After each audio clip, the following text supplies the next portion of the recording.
Assalamualaikum warahmatullahi wabarakatuh. Perkenalkan, nama saya Risti Auliasari, BP 19 11 12 20 27. Saya adalah mahasiswa Universitas Andalas, jurusan Teknologi Hasil Pertanian dari kelas Kimia Organik BTHP.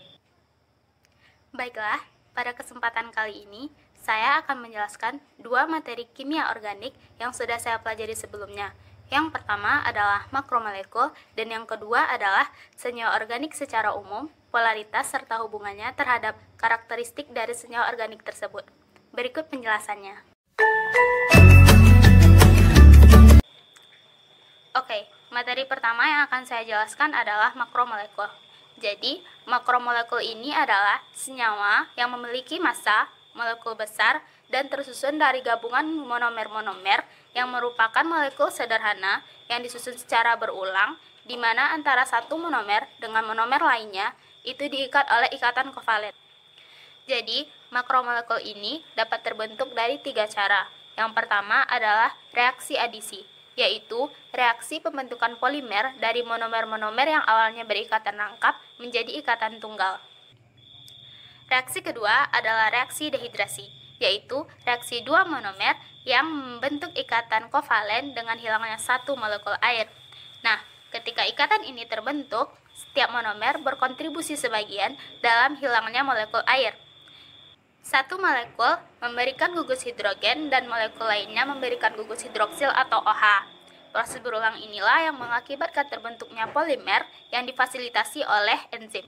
Lanjut reaksi yang ketiga, yaitu reaksi kondensasi, adalah reaksi yang monomernya mengandung gugus fungsi dan menghasilkan produk samping seperti H2O, NH3, dan CH3COOH. Nah, apabila makromolekul dapat dibentuk, berarti makromolekul juga dapat dipecah. Proses pemecahan makromolekul ini melalui proses hidrolisis, yaitu pemutusan polimer dengan penambahan molekul air. Satu hidrogen dari air melekat pada salah satu monomer dan gugus hidroksil melekat pada monomer sebelumnya. Lanjut, makromolekul ini terbagi menjadi beberapa jenis, antara lain karbohidrat, protein, lemak atau lipid, dan minyak. Saya akan menjelaskan satu persatu dari materi ini. Yang pertama adalah karbohidrat. Karbohidrat adalah polyhidroxyl aldehid atau aldose, atau polyhidroxyl keton atau ketose dan turunannya, atau senyawa yang dapat dihidrosa dan menghasilkan salah satu atau kedua dari komponen yang saya sebutkan tadi. Nah, jadi karbohidrat ini terdiri dari karbon, hidrogen, oksigen, dan kadang juga mengandung nitrogen yang dihasilkan dari proses fotosintesis tumbuhan berdaun hijau. Jadi, karbohidrat itu dapat dibedakan menjadi karbohidrat sederhana dan karbohidrat kompleks. Karbohidrat sederhana berdasarkan jumlah molekulnya itu seperti monosakarida, disakarida, dan karbohidrat kompleks itu seperti polisakarida. Nah, terkhusus pada monosakarida itu ditemukan gugus fungsi aldehid dan keton yang merupakan struktur penyusun dari monosakarida itu sendiri. Struktur aldehid itu ditemukan pada aldosa dan struktur keton ditemukan pada ketosa. Pada struktur monosakarida juga ditemukan isomer optis, yaitu isomer dengan bentuk dan struktur yang sama tetapi konfigurasi yang berbeda atau posisi atom-atom yang berbeda, seperti gambar yang akan saya perlihatkan berikut ini. Pada karbohidrat juga ditemukan ikatan glikosida, yaitu ikatan kovalen yang menggabungkan karbohidrat dengan kelompok lain. Bisa itu karbohidrat lain atau mungkin juga tidak. Kegunaan dari karbohidrat adalah sebagai sumber energi utama, komponen utama penyusun membran sel, berperan penting dalam metabolisme dan membantu pencernaan, dan masih banyak lagi. Yang kedua adalah protein, yaitu suatu makromolekul yang tersusun dari asam-asam amino yang dihubungkan satu sama lain menggunakan ikatan peptida. Protein ini berfungsi sebagai pembentuk struktur tubuh, sebagai biokatalis. Protein tersusun dari karbon, hidrogen, nitrogen, dan sebagian besar juga mengandung sulfur dan fosfat. Setiap asam amino terdiri dari atom C yang mengikat gugus amino atau NH2 yang bersifat basa, gugus karboksi atau COOH yang bersifat asam, atom hidrogen, dan satu gugus fungsi R. Selain itu, protein dapat mengantarkan arus listrik loh. Kenapa? Karena protein mengandung asam amino yang bersifat elektrolit. Hal inilah yang menyebabkan protein dapat mengantarkan arus listrik. Nah, bentuk dari struktur protein itu terdiri dari 4 struktur, antara lain yang pertama adalah struktur primer, yaitu struktur sederhana dengan urutan-urutan asam amino yang tersusun secara linear, mirip seperti tatanan huruf dalam sebuah kata, namun tidak terjadi percabangan rantai. Yang kedua adalah struktur sekunder, yaitu struktur 3 dimensi lokal dari berbagai rangkaian asam amino pada protein yang distabilkan oleh ikatan hidrogen. Struktur yang ketiga adalah struktur tersier. Pada struktur ini, terdapat lipatan secara keseluruhan dari rantai polipeptida yang membentuk struktur 3 dimensi tertentu dan merupakan gabungan dari aneka ragam struktur sekunder. Yang terakhir adalah struktur kuartener. Struktur ini memiliki 2 atau lebih subunit protein dengan struktur tersier yang akan membentuk protein kompleks yang fungsional. Materi makromolekul yang ketiga adalah lipid, yaitu senyawa yang mudah larut dengan pelarut organik nonpolar, namun sukar larut dengan air. Bangunan dasar penyusun lipid adalah asam lemak dan gliserol. Unsur penyusun lipid ini terdiri dari karbon, hidrogen, oksigen, dan kadang juga mengandung fosfor dan nitrogen.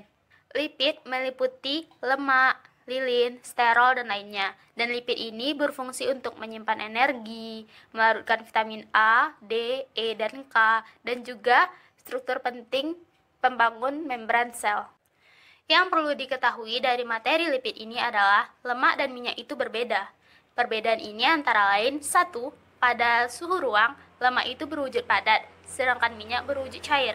Yang kedua, pada lemak, asam lemak itu memiliki sedikit ikatan rangkap, sedangkan pada minyak, asam lemaknya itu banyak mengandung ikatan rangkap.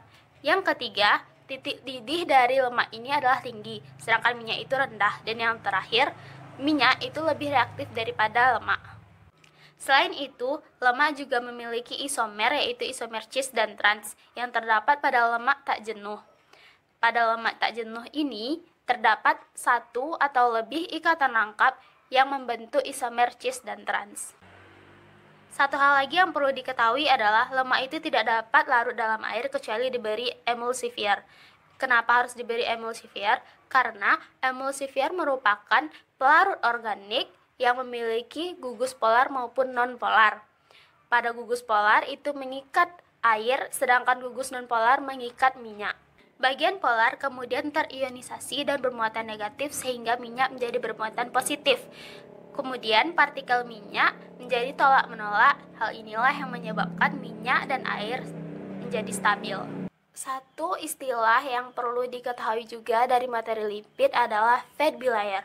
Apa sih itu fat bilayer? Fat bilayer adalah penghalang yang menyimpan ion, protein, dan molekul lain di tempat mereka dibutuhkan dan mencegahnya agar tidak terdifusi ke dalam area yang seharusnya tidak dimasuki.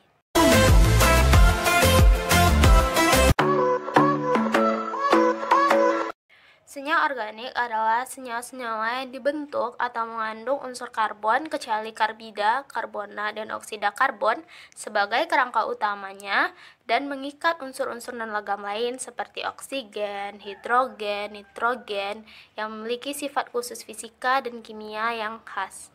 Jadi senyawa organik ini memiliki beberapa ciri-ciri, antara lain titik didih dan titik cairnya itu rendah, berikatan kovalen, tidak tahan panas, umumnya non-elektrolit, mudah terbakar, reaksi umumnya berjalan lambat, dan umumnya senyawa organik ini larut pada pelarut non-polar. Dan masih banyak lagi ciri-ciri yang lainnya. Salah satu senyawa yang termasuk senyawa organik adalah senyawa hidrokarbon. Senyawa hidrokarbon terdiri dari berbagai macam jenis, antara lain yang pertama adalah alkana, umumnya digunakan sebagai bahan bakar LPG, solar, maupun bensin. Yang kedua adalah alkena, umumnya digunakan sebagai bahan pembuatan plastik dan peralatan masak.